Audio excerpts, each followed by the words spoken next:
दिल्लीच्या पोलीस कर्मचारी जे आहेत त्यांच्या घरच्या लोकांनी एक पत्रकार परिषद घेतली आहे आणि पोलीस देखील माणूसच आहे.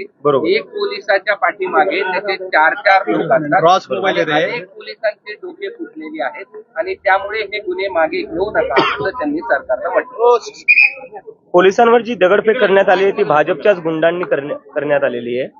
भाजपच्याच गुंडांनी केलेली आहे. मी आंदोलन ज्या दिवशी सुरू झालं त्याच्या पहिल्या दिवसापासून म्हणत होतो की बीजेपीचे गुंड या आंदोलनात पाठवण्यात येतील आणि जे अशा प्रकारच्या गोष्टी करतील आणि त्याचा आरोप आमच्यावर लावण्यात येतील. कुठल्याही स्टुडंट प्रोटेस्टरनी जो एक महिन्यापासून आमच्या सोबत होता, सीजेपीच्या कुठल्याही स्टुडंट प्रोटेस्टरनी पीसफुली प्रोटेस्ट करणाऱ्या माणसांनी असं केलेलं नाहीये, मुलींनी असं केलेलं नाहीये. हे जे काही केलेले बाहेरून जे भाजपने गुंडे पाठवले होते त्यांनीच केले होते आणि जे पोलिसांसोबत झाले तेही वाईट आहे. पण बघायला गेलं आपण दगड कोणी आणून ठेवली होती. दगडांनी भरलेला जर ट्रक उभा होता जंतर मंतरवर तो कसं काय आला, तो पोलिसांनी जाणून ठेवला. हे मला कसं काय माहिती. जेव्हा मी पोलिसांना विचारलं हा दगडांनी भरलेला ट्रक इथं करतो काय 20 जुलैला सकाळी, तेव्हा पोलिसांनी मला सांगितलं हा एमसीडीचा ट्रक आहे. दगडांनी भरलेला ट्रक हा जंतर मंतरवर काय करतो. तर हे सगळं बीजेपीच्या प्लॅनिंगनी झालेलं आहे. बीजेपीच्याच लोकांनी पोलिसांवर दगडफेक केलेली आहे. पण मग हे ज्यांनी दगडफेक केली आहे त्यांच्यावरचे गुन्हे मागे घेऊ नयेत असं तुमचं पण मत आहे. ज्या ज्या हिंसा केली आम्ही ते हिंसेचं समर्थनच करत नाही. ते गुन्हे मागे हे आम्ही आधीच बोलले, हिंसेचं आम्ही कुठल्याच प्रकारे समर्थन करत नाही. आमचं जे आंदोलन होतं ते अहिंसक होतं. डॉक्टर बाबासाहेब आंबेडकर आणि महात्मा गांधींच्या रस्त्यावर चालणारं आंदोलन होतं. त्यांच्यावर तुम्ही कारवाई करू शकतो ज्यांनी दगडफेक केली. पण त्यांचा आधार घेऊन किंवा त्यांचं नाव घेऊन जे तुम्ही देशभरात विद्यार्थ्यांना तंग करताय त्याचं काय. मुंबईच्या मुलांनी दिल्लीच्या स्टुडंट्सवर दगडफेक केली आहे. बिहारच्या मुलांनी दिल्लीच्या पोलिसांवर दगडफेक केलेली आहे. बंगालच्या मुलांनी दिल्लीच्या पोलिसांवर दगडफेक केलेली आहे. त्यांचं नाव घेऊन भाजपच्या गुंड्यांनी जे केलेलं आहे त्याचं कारणीभूत बनून जे तुम्ही स्टुडंट्सला तंग करतायत, त्यांच्या घरी चालले हॅरॅस करतायत ते काय. पेलेट गन चालवले आहे यांनी स्टुडंट्सवर. पेलेट गन चालवलं. बिहारमध्ये AK-47 चालवली आहे स्टुडंट्सवर. पोलिस याच्यासाठी पोलीस भरती झालेले आहे स्टुडंट्सवर AK-47 चालवायला. ज्या लोकांनी दगडफेक केली त्यांना अटक करा. बीजेपीच्या गुंड्यांनी येऊन 15 दिवसाआधी निक्षू नावाची मुलगी आहे तिच्या वडिलांचं डोकं फोडलेलं आहे. याच पोलिसांनी त्या गुंडांना अटक नाही केलं. जेव्हा मी म्हणले यांना अटक का नाही करते तेव्हा हेच पोलीस होते जे म्हणले आम्ही अशा लोकांना आम्ही असंही कसं कोणाला अटक करू. त्या लोकांनी नंतर इंस्टाग्रामवर व्हिडिओ बनवून टाकला की अभी तो एक को मारा है शाम को आऊंगा और लोगों को मारूंगा. हे सगळं पोलिसांसमोर झालेलं आहे. तेव्हा पोलिस शांत बसलेली आहे. कोणाच्या इशाऱ्यावर पोलिस शांत बसलेली आहे. मुलांच्या डोक्यात तुम्ही लाठ्या घालताना तुम्हाला लाजाने वाटल्या. खिळे लावले होते त्या लाठ्यांना तेव्हा तुम्हाला लाजाने वाटल्या. पेलेट गन चालवल्या तुम्ही लहान मुलांवर. 12 वर्षांच्या मुलींचे कपडे फाडलेत. 12 वर्षांच्या मुलींचे डोक्यात लाठ्या घातल्या पोलिसांनी. मेल पोलीस ऑफिसर्सनी मुलींचे कपडे फाडून त्यांना मारण्यात आलेले आहे. आज तुम्ही परिवार समोर आणताय. तुमच्या परिवारासोबत आमची सहानुभूती आहे. त्या मुली कोणाच्या तरी असतील ना, त्यांचाही परिवार असेल ना. जशा तुमच्या मुली आहेत तसे तेही कोणाला कोणाची तरी मुलं मुली होते. त्यांच्यावर तुम्ही दया का नाही दाखवली. अमित शहानी वरतून ऑर्डर दिला लाठीचार्जचा. तुम्ही रक्त वाहत सुटले जंतर मंतरवर. आणि ज्या भाजपच्या गुंडांनी हे केलं त्यांना तुम्ही अटक का नाही करते. ज्या लोकांनी येऊन 15 दिवसाआधी डोकं फोडलं एका माणसाचं, एका मुलीच्या 12 वर्षाची मुलगी होती ती तिच्या वडिलांना प्रोटेस्टला घेऊन आली होती. त्यांचं डोकं फोडण्यात आलं. त्यांना दिल्ली पोलिसांनी का अटक नाही केलं. अजून तो माणूस फ्री फिरतोय, तो अजूनही आझाद फिरतोय. तो का कारवाई करण्यात येत नाही. कारण की ते लोक भाजपचे. मला जयपूरमध्ये ज्यांनी माझ्यावर हमला केला त्याला पोलिसांनी दुसऱ्या दिवशी सोडलं. का सोडलं. कारण की तो संघाचा माणूस आहे. जिथं तुमचे लोक उत्मात करतात, मात करतात, लोकांवर हमला करतात, लोकांची डोकं फोडतात, त्यांच्यावर तुम्ही ऍक्शन घेत नाही. आणि आता म्हणताय की स्टुडंट्सनी केलं. कोणत्या स्टुडंट्सनी असं काही नाही केलंय. आणि ज्या स्टुडंट्सला तुम्ही तंग करताल, जर तुम्ही स्टुडंट्सला याच प्रकारे तंग करताल तर आम्ही लवकरच पुन्हा आंदोलन सुरू करून पुन्हा रस्त्यावर बसू. व्हिडिओ टाकलेला होता पंतप्रधानांनी, त्याच्यावर तुम्ही कमेंट पण केली आहे.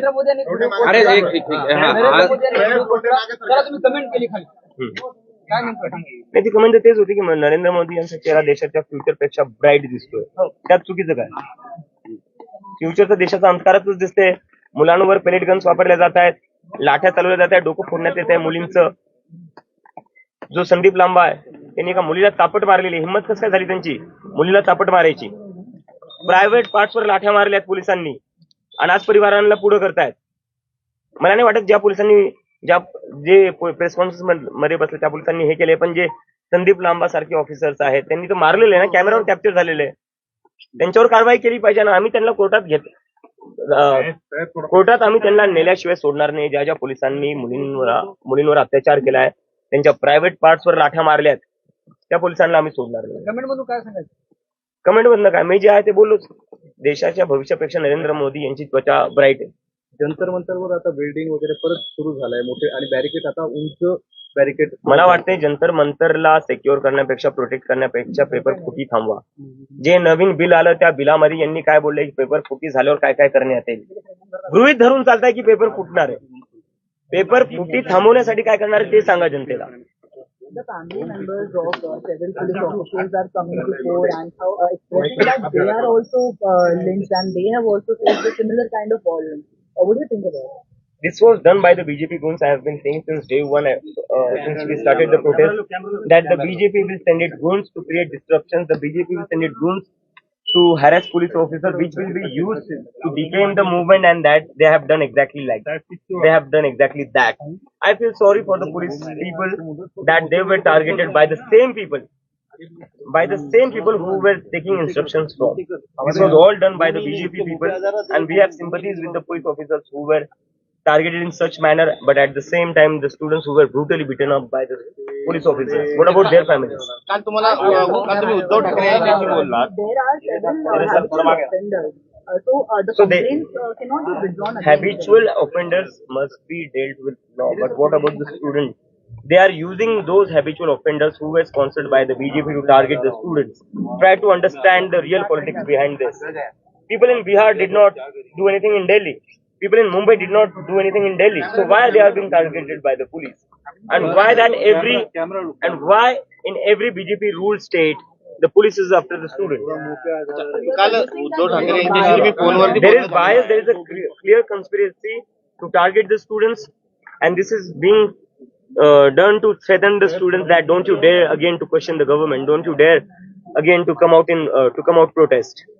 काल उद्धव ठाकरे यांच्याशी फोनवर तुमचं बोलणं झालेलं आहे. नेमकं काय सविस्तर चर्चा झाली? तुमच्या आंदोलनासंदर्भात चर्चा झाली की मातोश्रीवर तुम्हाला निमंत्रण मिळालं? नाही तसं निमंत्रण दिलेलं नाहीये. पुढच्या आंदोलनाबद्दलही काही झालेलं नाहीये. त्यांनी फक्त तब्येत कशी आहे ते विचारलं. त्यांना माहिती होतं मला टायफॉइड झालाय, तब्येतीबद्दल विचारलं आणि आई वडिलांची विचारपूस केली की मागच्या 1 महिन्यात तुम्हाला खूप त्रास झाला, त्याबद्दल थोडंफार बोलणं झालं, बाकी काहीच आता या घडीला असं आहे की चर्चा देशभर सुरू आहे. कुठली पॉलिटिकल पार्टी जॉईन करणार का किंवा कुठल्या फॉरेन पार्टीला मला असं वाटतंय, मला जरी पॉलिटिकल पार्टी सुरू नसेल करायची तरी मीडियावाले माझ्याकडून पॉलिटिकल पार्टी सुरूच करून घेणार आहेत. दिल्ली के मुख्यमंत्री रेखा गुप्ता का कहना है कि छात्रों से नहीं बल्कि जो अपराधी लोग थे उन पर मामला दर्ज। रेखा गुप्ता है अभी भी? हमें तो लगा वो गायब हो गए कहीं पर. पिछले 1 महीने में तो कहीं उनका नाम ही नहीं सुना. मुझे खुशी हुई जानकर वो अभी भी है. सर, दिल्ली जंतर मंतर पर पथराव हुआ है, लेकिन सारे देश में स्टूडेंट्स पे कार्रवाई की जा रही है. Exactly. आप क्या कहेंगे उसके बारे मैं वही कह रहा हूँ. तो पूरे देश के स्टूडेंट्स को ये लोग डराने की कोशिश कर रहे हैं कि मत करना फिर से बीजेपी की सरकार से सवाल करने का, हिम्मत मत करना फिर से प्रोटेस्ट करने का. आदत नहीं यार मुझे ना. पंजाब में पेपर लीक होता है और बीजेपी दिल्ली में आंदोलन करती है आपके ऑफिस के बारे में. तो करे वो, उनका वो अधिकार है. मैं कौन होता हूँ उसमें कुछ बोलने वाला? उनका वो अधिकार है. जिसके पास जो अधिकार है वो करना चाहिए. डेमोक्रेटिक राइट है. और मैं उम्मीद करता हूँ दिल्ली पुलिस उन पर लाठियां ना चलाए जैसे हम पर चलाई थी. नरेंद्र मोदी जी के वीडियो पे आपने कमेंट पास किया. नरेंद्र मोदी जी ने नहीं, मैंने तो यही कमेंट किया था कि उनका जो स्किन है वो देश के फ्यूचर से ज्यादा ब्राइट लगता है, क्योंकि बहुत ज्यादा रिलीज बना रहे हैं आजकल मोदी जी, और उसमें उनकी स्किन जो है बहुत ही खुलकर निखर कर आ रही है. जंतर मंतर पर सर बड़े अभी जो बैरिकेड्स है कहीं ना कहीं बिल्डिंग किए जा रहे हैं और बड़े पैमाने पे काफी तौर पर लगाया जा रहा है. क्या फिर से एक बार आप आंदोलन करने की तैयारी है या जंतर मंतर पर आंदोलन न हो इसके लिए वो ये तो उसकी तैयारी है कि जंतर मंतर पर आंदोलन ना हो, क्योंकि ये लोग तो डेमोक्रेसी में बिलीव ही नहीं करते. अगर ये लोग डेमोक्रेसी में बिलीव करते तो स्टूडेंट्स पर इतनी ब्रुटैलिटी से लाठियां नहीं चलाते. अगर डेमोक्रेसी में बिलीव करते तो देश भर में स्टूडेंट्स को ये लोग तंग नहीं करते. These people don't believe in democracy. Do you have any suggestions, structural suggestions for the angry people? Yeah, we have give them the 5 demand charter, and we are in talks with them. Okay. Thank you.